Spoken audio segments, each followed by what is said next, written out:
So good morning students, I hope you all are doing well. सब अच्छा चल रहा है। Welcome to the lecture series of force and laws of motion. Today we are on lecture number 4। So इससे पहले हम 3 lecture practice already कर चुके हैं। लेक्चर 1 के अंदर मैंने आपको फोर्स और टाइप ऑफ फोर्सेस के बारे में बताया था, जिसमें बैलेंस और अनबैलेंस फोर्स, कॉन्टैक्ट और नॉन कॉन्टैक्ट फोर्स है। इसमें यह भी बताया था मैंने कि कौन कौन सी फोर्स आपकी कॉन्टैक्ट फोर्स की कैटेगरी में आती हैं, like friction, muscular force and all. और वही नॉन कॉन्टैक्ट फोर्स के बारे में मैंने आपको बताया था कि कौन कौन सी फोर्स इसकी कैटेगरी में आती है, like gravitational force, electrostatic force, magnetic force. और ये भी बताया था कि हमारे सिलेबस में कौन कौन सी है। 9th क्लास के अंदर हमारे यहाँ बैलेंस फोर्स है, अनबैलेंस फोर्स है। कॉन्टैक्ट फोर्स में थोड़ा सा पोर्शन फ्रिक्शन का है और नॉन कॉन्टैक्ट फोर्स में ग्रेविटेशनल फोर्स पे पूरा एक डेडिकेटेड चैप्टर है। ठीक, इसके अलावा फिर लेक्चर नंबर 2 में हमने बैलेंस और अनबैलेंस फोर्स के न्यूमेरिकल प्रैक्टिस किए थे और टेंशन इन द स्ट्रिंग के ऊपर न्यूमेरिकल प्रैक्टिस किए थे। Tension in the string is one of the most important numerical category, केवल न्यूमेरिकल कैटेगरी है, जिसमें बहुत बहुत बहुत सारे नंबर ऑफ न्यूमेरिकल्स हैं और अलग अलग तरीके से क्वेश्चन बनाए जाते हैं, प्रैक्टिस किए जाते हैं। वहीं अगर मैं लेक्चर 3 की बात करूं बेटे, तो यहाँ पे हमने लास्ट लेक्चर में मोमेंटम को प्रैक्टिस किया था कि मोमेंटम क्या है, किस तरीके से मोमेंटम फोर्स को रिलेट करता है, और उस पर कुछ न्यूमेरिकल्स प्रैक्टिस किए थे। आज लेक्चर नंबर 4 में we are going to do conservation of momentum. Conservation of momentum करने जा रहे हैं और उसके ऊपर कुछ न्यूमेरिकल प्रैक्टिस करेंगे। तो टाइम वेस्ट ना करते हुए let's start lecture number 4, conservation of momentum. तो बेटे, मोमेंटम को समझने के लिए हम एक छोटा सा एक्सपेरिमेंट करेंगे और उसी एक्सपेरिमेंट से फिर कंजर्वेशन ऑफ मोमेंटम का फॉर्मूला ड्राइव करेंगे। Remain same. एक बार जरा बेटे यहां देख लीजिए क्या कह रहा है statement of conservation of momentum. Momentum can neither be created nor be destroyed but can be transfer from one body to another. ये भी हमें पता है। और क्या मैंने आपको बताया था कि इसका टोटल कर लो और इसका टोटल कर लो, सेम रहेगा। मतलब कोलिजन से पहले के मोमेंटम का टोटल और कोलिजन के बाद के मोमेंटम का टोटल हमेशा इक्वल होता है। तो यही यहाँ पे लिखी गई है और यही आपके मल्टीपल चॉइस में आती भी है। क्या? The total momentum before and after collision of two object is always remain same या always remain constant, whatever you want to write. I think ये लाइन क्लियर हो गई होगी अच्छे से। इसके नोट कीजिए, then we will drive the formula for it. तो एक बार जरा फॉर्मूले पे ध्यान दीजिए। Formula, total momentum before collision, total momentum करना है तो इन दोनों का सम कर दो। इसका मोमेंटम ये रहा, इसका मोमेंटम ये रहा, तो टोटल मोमेंटम कितना हुआ? m1u1 plus m2u2 is equal to total momentum after collision. इन दोनों का टकराने के बाद टोटल मोमेंटम कितना है? तो ये है बच्चे m1v1 प्लस m2v2। ये है आपका formula for conservation of momentum. Conservation of momentum. ठीक, आई थिंक क्लियर है। इसको एक तरीके से और भी ड्राइव किया जा सकता है, तो पहले से नोट कीजिए फिर आगे चलते हैं। तो कंजर्वेशन ऑफ मोमेंटम का जो फॉर्मूला है उसको ड्राइव करने के लिए हम कभी कभी न्यूटन्स थर्ड लॉ का भी इस्तेमाल कर लेते हैं। थ्योरेटिकली कैसे प्रूव करना है वो तो मैंने आपको बता दिया। अब अगर आप न्यूटन थर्ड लॉ की हेल्प से you want to prove conservation of momentum, तो उसको कैसे करते हैं एक बार चलो उसे देखते हैं। तो अकॉर्डिंग टू, अब जरा ध्यान दीजिए क्या बोल रहा है। According to Newton third law of motion, for every action there is equal and opposite reaction. मतलब जितना एक्शन आप कर रहे हो उतना ही रिएक्शन आपको मिल रहा है। यहां भी हम देख सकते हैं कि इस वाले ऑब्जेक्ट पे इस वाले ऑब्जेक्ट ने इधर फोर्स लगाई, वहीं इस वाले ऑब्जेक्ट पे इस वाले ऑब्जेक्ट ने इधर फोर्स लगाई। और यही कहता है न्यूटन थर्ड लॉ कि जितना आप एक्शन करोगे उतना ही आपको रिएक्शन मिलेगा। मतलब फोर्स जो पहले वाले पे लगी दूसरे वाले की वजह से वो इक्वल है जो फोर्स दूसरे वाले लगाई पहले वाले की वजह से, यानी F21 force on 1 because of 2 is equal to force of 2 because of 1। पहली लाइन। दूसरी, फोर्स इक्वल लग रही है और अपोजिट लग रही है, मतलब एक इधर लग रही है एक इधर लग रही है। और मैं कई बार बता चुका हूं, जब अपोजिट चीजों को रिप्रेजेंट करते हैं, जब दो अपोजिट वेक्टर क्वांटिटीज को रिप्रेजेंट करते हैं तो क्या साइन लगा देते हैं? Minus sign. माइनस साइन ये बताता है कि अगर ये वाली फोर्स इस तरफ लग रही है तो ये वाली अपोजिट डायरेक्शन में लग रही है। तो पहले वाले की फोर्स निकालते हैं। F12 is equal to, F equal to क्या होता है बेटे? ma। तो कौन सा वाला मास लिया? m1, तो ले लिया m1। इसके एक्सेलरेशन को बोल दो a1, okay. F12 equal to m1। Acceleration का फॉर्मूला क्या होता है? v minus u upon t। m1 की फाइनल वेलोसिटी कितनी है? v1 minus initial velocity u1 upon कितनी देर में वेलोसिटी चेंज हुई? t टाइम में, तो अपॉन t। ठीक, ऐसे ही जैसे हमने F12 निकाला, अब निकालते हैं F21। दूसरे वाले की बात करते हैं। ठीक है, दूसरा वाला ये रहा। दूसरे वाले की initial velocity u2, final velocity v2 कितनी देर में चेंज हुई? t2 में। तो F इक्वल टू यहां भी लगा दो ma, मास लिया सेकंड वाला तो यहां लगा दिया m2 और acceleration a2। F21 is equal to m2 as it is, acceleration का formula v minus u upon t। a2 final velocity कितनी थी? v2, तो लिख दिया v2 minus initial velocity u2 upon time t। ठीक, अच्छा, और as per the the third law of motion F12 equal to minus time F21, तो रख दो दोनों की वैल्यू, इसको रख दो इक्वेशन नंबर 1, इसको रख दो इक्वेशन नंबर 2 और इक्वेशन नंबर 3। अब इक्वेशन नंबर 2 और इक्वेशन नंबर 3 में एक में F12 की वैल्यू निकल गई, एक में F21 की वैल्यू निकल गई, तो इक्वेशन 2 और इक्वेशन नंबर 3 को उठा के रख दो इक्वेशन नंबर 1 में। तो putting 2 and 3 in 1 we get, क्या मिलेगा हमें, जरा वैल्यू रखो दोनों की दोनों।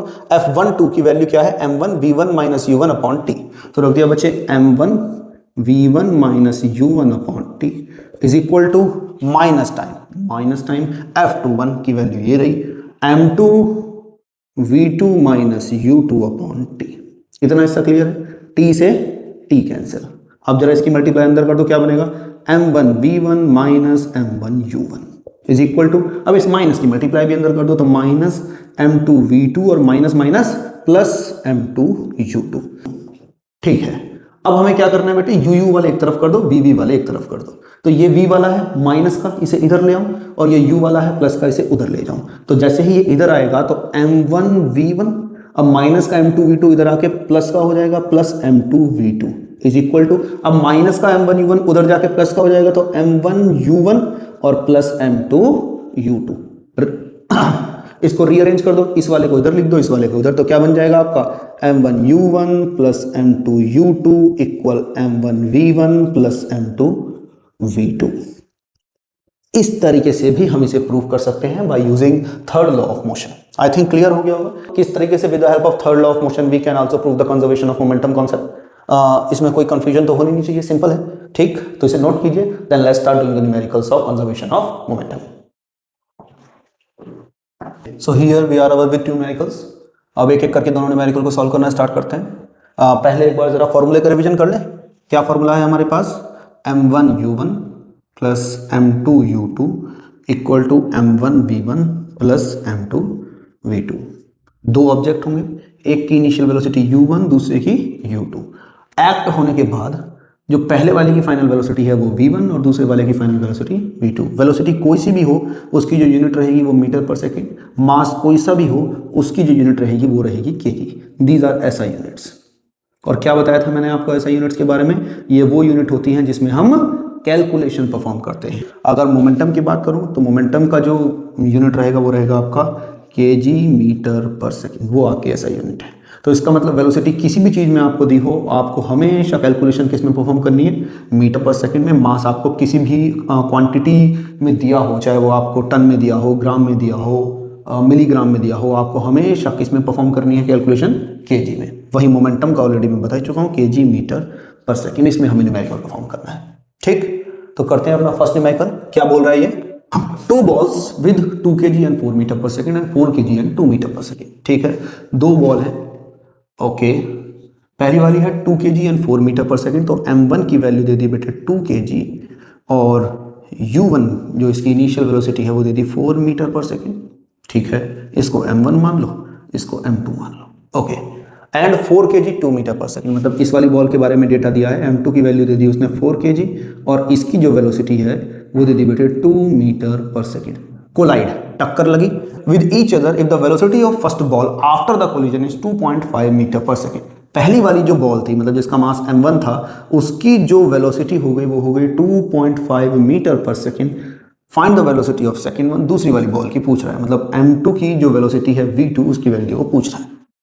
अब हमें फॉर्मूला लगाना है, आंसर निकालना है, सिंपल क्वेश्चन है। By conservation of momentum we know that M1 U1 plus M2 U2 equal to M1 V1 plus M2 V2। तो डायरेक्ट न्यूमेरिकल है, सारी वैल्यूज हमें गिवन है, वैल्यू रख दीजिए, आंसर आ जाएगा। M1 की वैल्यू दे दी 2 kg इंटू U1 की वैल्यू दे दी 4 प्लस M2 की वैल्यू दे दी 4 kg इंटू U2 की वैल्यू दे दी 2 equal to M1 V1। M1 की वैल्यू ऑलरेडी हमें पता है कितनी है, 2 kg, तो 2 इंटू V1 की value 2.5 plus M2 V2, M2 की वैल्यू भी ऑलरेडी हमें पता है 4, तो 4 इंटू V2 की निकालनी है, तो इसे एज इट इज छोड़ दीजिए। क्या बनाए, 2 4 जा 8, 4 इंटू 2, 2 4 जा 8 प्लस 4 2 जा 8, ओके, इक्वल टू 2 इंटू 2.5, ढाई का दुगुना कितना होता है 5 प्लस 4V2। आई थिंक यहां क्लियर है, 8 और 8 कितना हो गया 16 इक्वल टू 5 प्लस 4V2।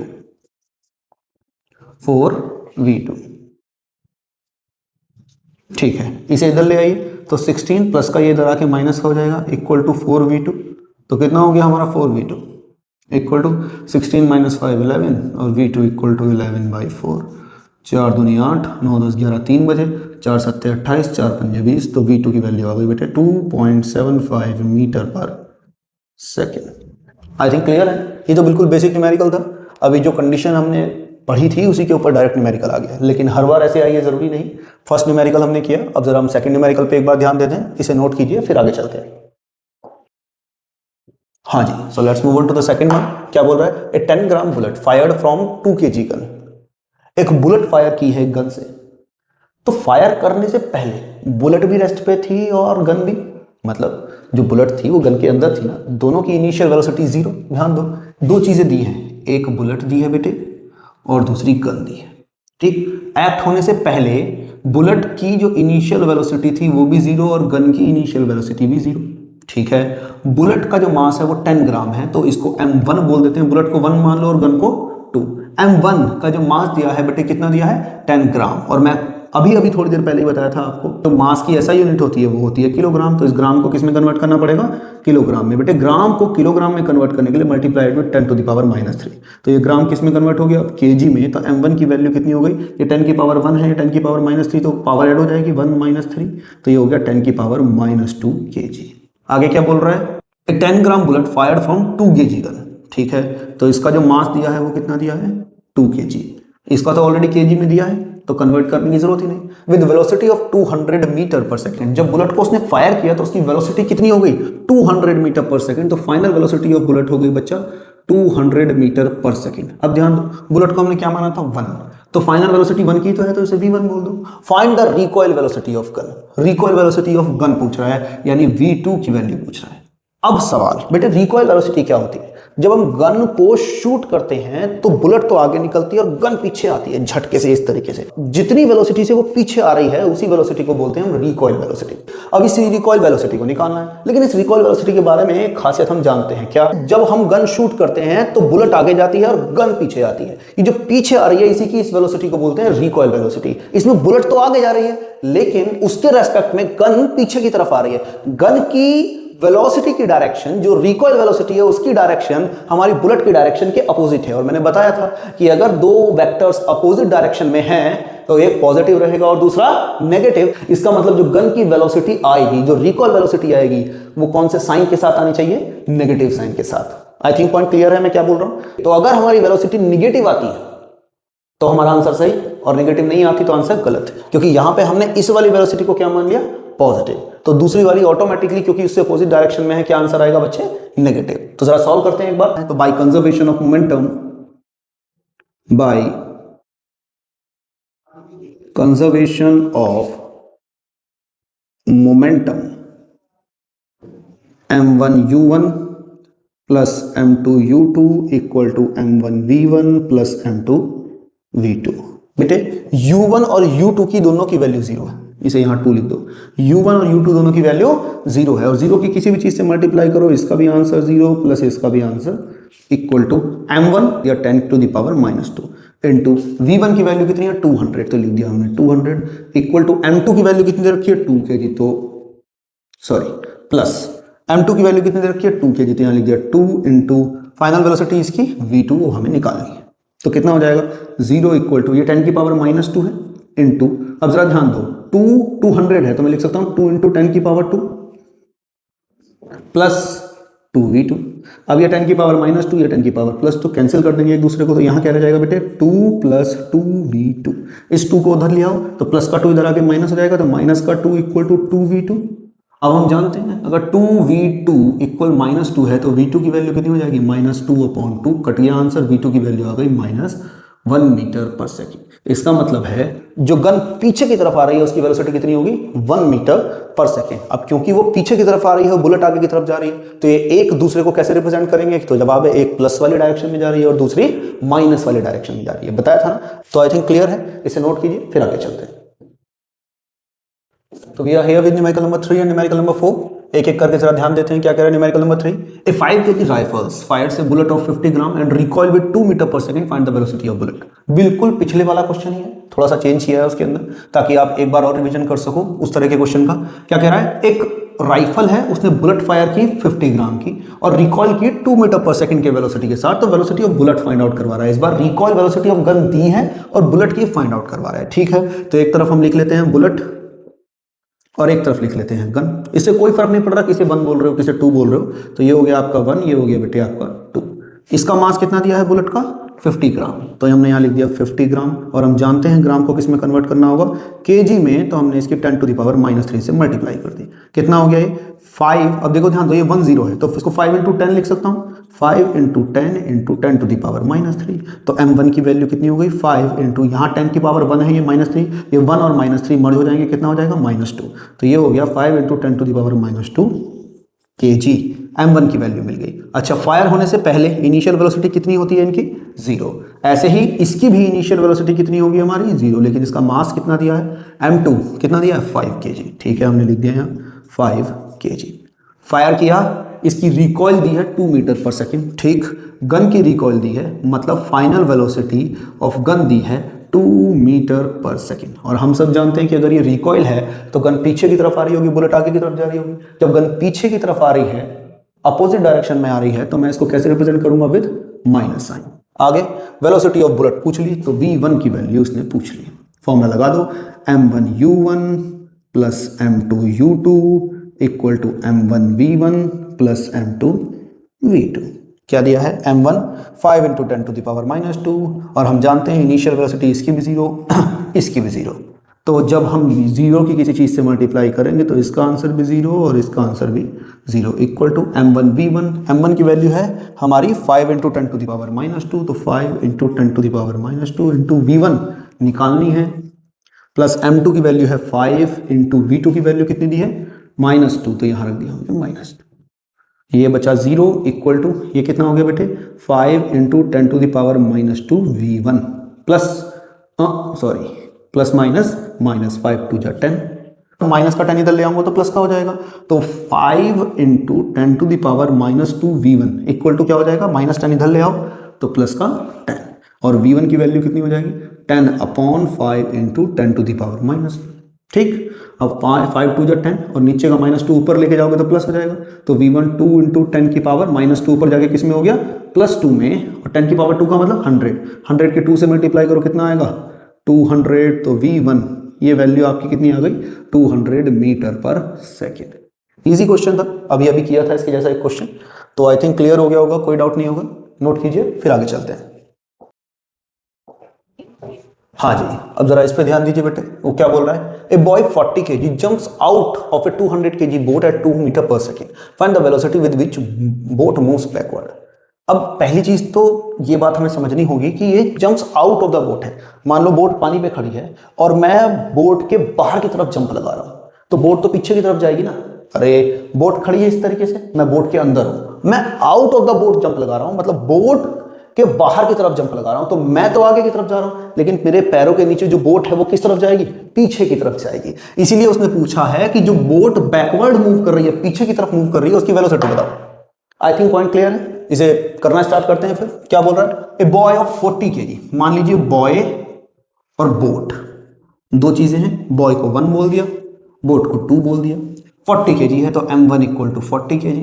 ठीक, jump out of the 200 kg boat, तो m2 इक्वल टू 200 kg। पहले ये भी रेस्ट पे था और ये भी रेस्ट पे था, दोनों के दोनों रेस्ट पे थे। ठीक है, उसके बाद जैसे ही बॉय बोट से बाहर कूदा तो उसकी वेलोसिटी कितनी थी, 2 मीटर पर सेकेंड। तो v1 की value 2 metre per second.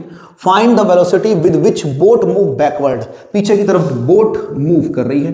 It's normal question है, इस तरीके से डिजाइन किया गया है जैसे रिकॉइल वेलोसिटी वाला क्वेश्चन आपने किया था, ताकि उस तरह के और न्यूमेरिकल आप प्रैक्टिस कर पाए। ठीक, तो v2 की वैल्यू वो पूछ रहा है। अब कैसे निकालना है, ऑलरेडी हम सब जानते हैं, सारी चीजें हमारे पास है, फॉर्मूला लगा दो, आंसर आ जाएगा m1u1 plus m2u2 equal to m1v1 plus m2v2। u1 और u2 दोनों की वैल्यू 0 की, 0 की किसी भी चीज से मल्टीप्लाई करोगे आंसर कितना आएगा, 0। m1v1, m1 की वैल्यू 40 और v1 की वैल्यू 2, तो लिख दो 40 × 2 प्लस m2v2, m2 की वैल्यू 200, तो 200 और v2। आई थिंक क्लियर है। तो 0 इक्वल टू 40 × 2 कितना हो गया, 80, प्लस 200 v2। यहाँ से 80 को इधर ले जाओ, माइनस का 80 हो जाएगा इक्वल टू 200 v2, और v2 की वैल्यू निकालनी है तो हो जाएगा माइनस 80 अपॉन 200, 0 से 0 कट गया। अच्छा 2 4 जा 8 और नीचे 10, नीचे 10 ले आओगे तो कैलकुलेशन करने की जरूरत ही नहीं पड़ेगी। तो v2 की वैल्यू कितनी हो गई बेटे, माइनस के 4/10, v2 इक्वल टू माइनस के 0.4 मीटर पर सेकेंड। इतनी स्पीड से बोट पीछे की तरफ जाएगी, और माइनस साइन ये रिप्रेजेंट कर ही रहा है कि अगर आप ऑब्जेक्ट यानी हमारा बॉय आगे की तरफ कूद रहा है तो बोट किस तरफ जाए, पीछे की तरफ। आई थिंक क्लियर है, नोट कीजिए फिर आगे चलते हैं। हाँ जी बेटे, तो एक बार जरा इसे पॉज करके ट्राई कीजिए फिर करते हैं।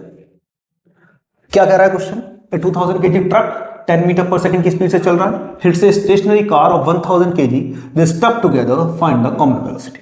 दो चीजें हैं, एक ट्रक है जो 2000 kg का है, 10 मीटर पर सेकंड की स्पीड से चलते हुए एक रुकी हुई गाड़ी से टकराया जिस गाड़ी का मास 1000 किलोग्राम था। दे स्टक टुगेदर, टकराने के बाद फंस गए टक एक दूसरे के अंदर, एंड फिर एक कॉमन वेलोसिटी से आगे बढ़े। ऑब्वियस ही बात है, जब एक ऑब्जेक्ट दूसरे ऑब्जेक्ट से टकरा जाएगा और उसके अंदर फंस जाएगा, स्टक हो जाएगा, तो फिर वे दोनों एक साथ ही आगे चलेंगे। तो जो वेलोसिटी ट्रक की होगी वही वेलोसिटी गाड़ी की होगी, तो वो कॉमन वेलोसिटी है पूछ रहे हैं। अब ध्यान दो, हमारे पास यहाँ पे दो चीजें दी गई हैं, एक है हमारे पास ट्रक, दूसरा है हमारे पास कार। ट्रक को 1 मान लो, कार को 2 मान लो। ट्रक का मास m1 कितना है, 2000 किलोग्राम। ट्रक की वेलोसिटी u1 कितनी दी है बच्चा, 10 मीटर पर सेकेंड। कार का मास m2 कितना है, 1000 किलोग्राम। कार की स्पीड u2 कितनी है, 0, स्टेशनरी है ना। उसके बाद वे फंस गए और एक कॉमन वेलोसिटी से आगे बढ़े। तो मान लो टक्कर लगने के बाद इसकी फाइनल वेलोसिटी v1 v है, तो इसकी v2 भी कितनी होगी बच्चा, v, क्योंकि दोनों की वेलोसिटी कॉमन है। अब हमारे पास वैल्यूज हैं, फॉर्मूला लगाओ, आंसर निकालो। क्या फॉर्मूला लगेगा, m1 u1 plus m2 u2 equal to m1 v1 plus m2 v2।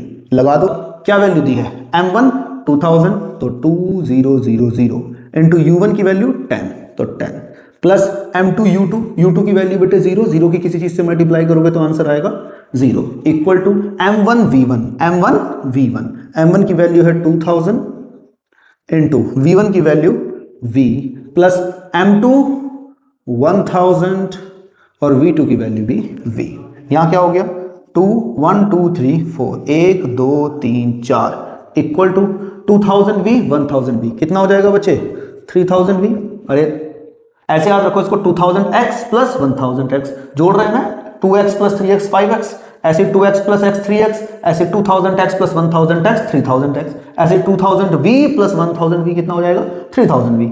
1 2 3 0 से 1 2 3 0 काट दो, ठीक है। तो ये कितना हो गया बच्चे, 20 इक्वल टू 3v, और v इक्वल टू कितना हो जाएगा, 20/3, 3 6 जा 18.66, तो v की वैल्यू कितनी आ गई, 6.66 मीटर पर सेकेंड। ये है इन दोनों की कॉमन वेलोसिटी। जब स्टक हो जाएंगे तो इस कॉमन वेलोसिटी से वे आगे बढ़ेंगे।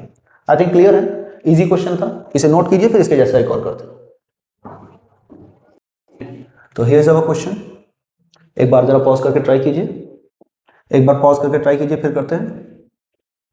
ट्राई किया, क्या कह रहा है question, a 2 kg ball travelling with 6 metre per second, एक 2 किलो की बॉल है 6 मीटर पर सेकंड की इनिशियल स्पीड के साथ चल रही है, टकराई मतलब कोलाइड करी with a 1 kg ball moving with 3 metre per second in opposite direction. इसका मतलब एक बॉल इधर से जा रही थी, दूसरी बॉल उसके अपोजिट डायरेक्शन में इधर से आ रही थी। ये वाली बॉल 2 किलो की है, 6 मीटर पर सेकंड की स्पीड से जा रही थी, और उधर से आने वाली बॉल 1 kg की है, 3 मीटर पर सेकंड की स्पीड से आ रही थी। दोनों टकराए और चिपक गए, ठीक। Stick together, find the common velocity. अब इतना तो समझ में आ गया होगा, जब दोनों चिपक गए तो अब दोनों एक साथ एक जैसी वेलोसिटी के साथ आगे बढ़ेंगे। तो वो पूछ रहा है कि वो कॉमन वेलोसिटी क्या है। तो जरा एक बार थोड़ा सा इसका एक विजुअल बना लेते हैं। मान लीजिए इस बॉल का जो मास है वो m1 इक्वल टू 2 kg, ठीक। इसकी जो इनिशियल वेलोसिटी है u1 equal to 6 metre per second. किधर से जा रही है, इधर से जा रही है। दूसरी बॉल आ रही है, ठीक है, इधर से। इसका नाम दे दिया m2। कितनी वैल्यू दी है इसकी बच्चे, 1 kg, और किस स्पीड के साथ आ रही है, 3 मीटर पर सेकेंड। तो इसकी जो वेलोसिटी हो गई u2 वो 3 मीटर पर सेकेंड हो गई विद ए माइनस साइन।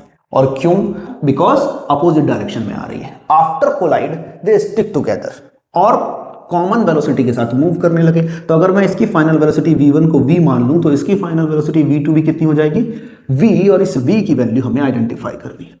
अब तो सारी वैल्यूज हमारे पास है, फॉर्मूला लगाइए, आंसर निकाल लीजिए। क्या फॉर्मूला है? m1u1 plus m2u2 equal to m1v1 plus m2v2।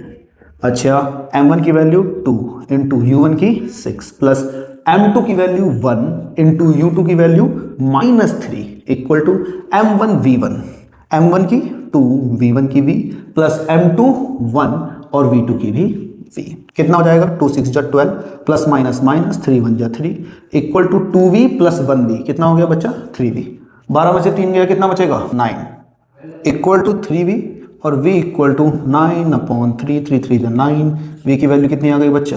3 metre per second. Easy question था, आई थिंक क्लियर है। नोट कीजिए, फिर आगे चलते हैं। हाँ जी बच्चा, तो here we are with the numerical number 7। एक बार जरा पॉज करके ट्राई कीजिए, फिर करते हैं। ट्राई किया, चलिए करते हैं। A bomb at rest, bomb है, रेस्ट पे है। It explode into 2 1 kg and 2 kg piece. एक 1 किलो का और एक 2 किलो के पीस में टूट गया। मतलब m1 की वैल्यू हो गई बेटे 1 kg और m2 की वैल्यू हो गई 2 kg। और ये दोनों ही टुकड़े इनिशियली तो रेस्ट में ही थे, हाँ या नहीं? अच्छा, 1 kg piece flies at 10 metre per second. तो 1 kg पीस की वेलोसिटी कितनी हो गई? 10 metre per second. Find the velocity of 2 kg piece. तो इस वाले पीस की वेलोसिटी फाइंड आउट करनी। बॉम्ब जुड़ा हुआ था पहले, तो इसका मतलब है कि 1 किलो का पीस है, 1 2 किलो का पीस है, तो जुड़ने से पहले इसका टोटल मास कितना था? 3 kg का। और दोनों ही पीसेस रेस्ट पे थे, बॉम्ब रेस्ट पे था पहले। जब वो फटा तो एक टुकड़ा 10 मीटर पर सेकेंड की स्पीड से निकल के भागा और दूसरे टुकड़े की स्पीड पूछ रहे हैं। आई थिंक क्वेश्चन क्लियर हो गया होगा, इजी क्वेश्चन है। अब सारी वैल्यूज हमारे पास है, वैल्यू रख दीजिए, आंसर आ जाएगा। क्या फॉर्मूला लगेगा? m1u1 plus m2u2 equal to m1v1 plus m2v2। Okay, अब जरा ध्यान दीजिए बेटे, u1 की वैल्यू 0 है, 0 की किसी चीज से मल्टीप्लाई करोगे आंसर 0, प्लस u2 की वैल्यू भी 0 है तो ये भी 0 हो गया, इक्वल टू m1 की वैल्यू है 1, v1 10 प्लस m2 की वैल्यू है 2, v2 निकालना है। ये हो गया बेटे 0 इक्वल टू 10 प्लस 2v2, इसे इधर ले जाइए, -10 इक्वल टू 2v2, तो v2 इक्वल टू -10/2, 2 5 जा 10, तो v2 की वैल्यू कितनी आ गई? -5 मीटर पर सेकेंड। ये माइनस साइन क्या रिप्रेजेंट करा रही है कि अगर बॉम्ब फटता है तो अगर ये वाला ऑब्जेक्ट इधर जाएगा तो दूसरा वाला इधर भागेगा, अपोजिट डायरेक्शन में जा रहे हैं। ये बस उसी साइन को रिप्रेजेंट करा रहा है। तो पहले वाले की जो वेलोसिटी है वो 10 मीटर और दूसरे वाले की जो वेलोसिटी है वो हो जाएगी -5। आई थिंक क्वेश्चन क्लियर हो गया होगा। I think momentum, conservation of momentum के न्यूमेरिकल भी आपको समझ में आ रहे होंगे, अच्छे लग रहे हों, आई होप। तो अब मैं आपको कुछ न्यूमेरिकल्स होमवर्क के लिए दूंगा इसी से रिलेटेड, कंजर्वेशन ऑफ मोमेंटम से। Try to solve that numerical at home and we will solve that numericals in our next lecture. अपने नेक्स्ट लेक्चर में फिर इन दोनों न्यूमेरिकल्स को हम सॉल्व करेंगे। तो एक बार जरा इन्हें नोट कीजिए, फिर उन क्वेश्चंस को नोट करते हैं। क्या कह रहा है पहला question? A 3000 kg plane drop a 100 kg packet, does the plane momentum change? एक 3000 किलो का प्लेन हवा में उड़ रहा है और उसने 100 किलो का पैकेज बाहर फेंक दिया, तो क्या प्लेन का मोमेंटम चेंज होगा? इस सवाल का आपको जवाब देना है। Okay, and second one is skater 50 kg push skateboard 70 kg, A moves back with 1.4 metre per second, find the speed of v।